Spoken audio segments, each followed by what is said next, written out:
Hey everybody, it's your girl Coco Kitten Bruja here, and I am back with another deck review. So this deck is the Believing Your Own Magic Oracle deck by Amanda Lovelace, and the artwork is by Janaina Medeiros. I really hope I said that right, and I apologize profusely if I did not. So this particular deck, I thought was just cute. It was cute as hell. I was scrolling through Amazon, which who scrolls through Amazon? I have a problem. Let's not talk about it.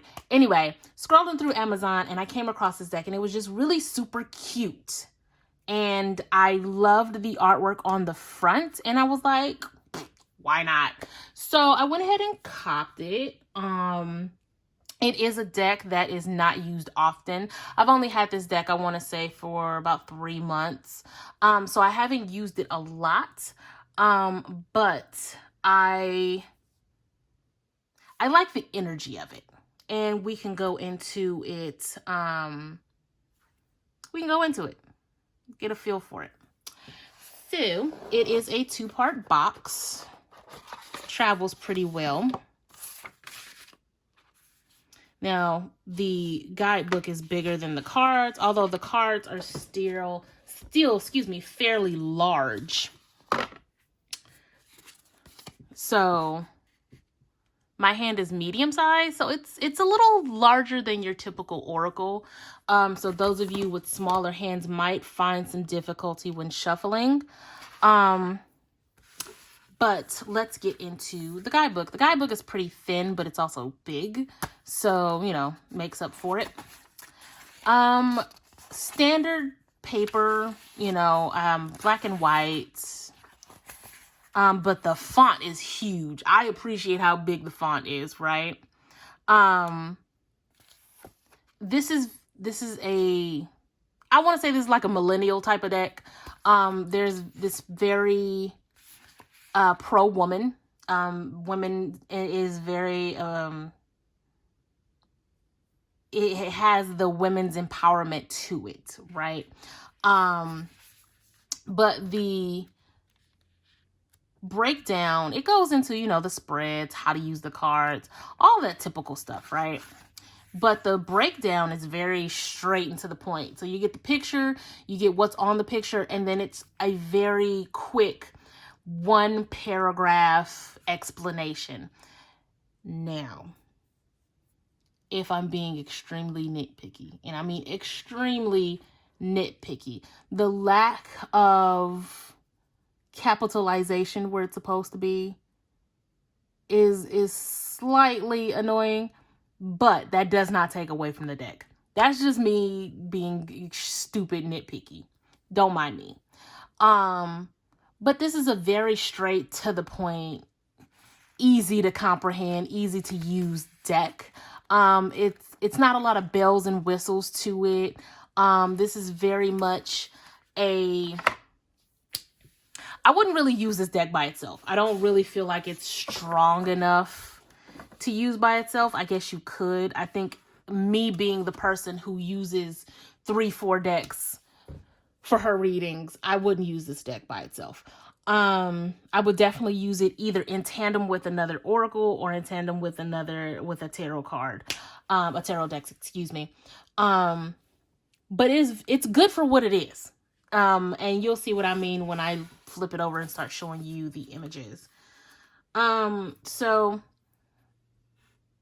it has its own key message at the bottom, which, if you don't want to use the guidebook, you can absolutely use the cards by themselves without the guidebook. You have the numerology effect to it with the card number. And then, of course, just the imagery by itself. I feel like you can get more from the imagery than you can out of the guidebook, to be honest with you. Like I said, it's a very straightforward deck. There's not a lot of bells and whistles to it. Intuitively, you can probably go extremely deep. But, that's if you're, doing intuitive readings. It makes sense. But I love the diversity of the deck. This is a deck that, look at this, princess, you can be your own knight. That's awesome.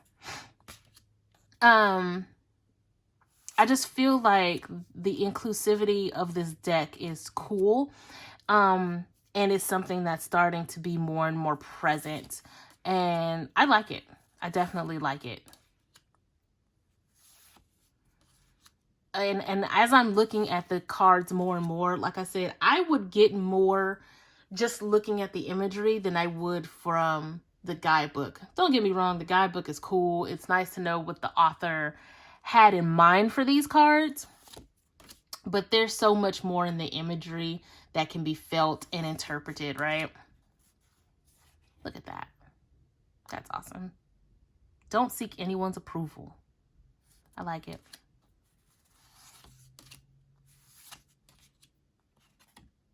That's dope.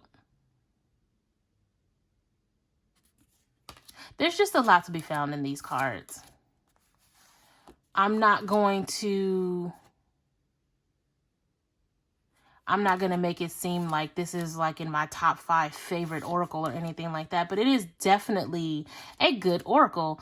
If you're looking for something that's, you know, about women's empowerment and just an all around good goddess type vibe, I dig this deck for that. Let me know how you feel about this deck. I know I'm not as super like enthused and as far as the way that I'm talking about it, but it is a very good energy. There is a very warm, inviting energy to this deck, and I feel like intuitively you can get a lot of messages. I feel like these are commas in the sentence of a tarot spread, right? So using tarot, you can use these to clarify and different things like that, right? I dig it. I actually really like this particular deck.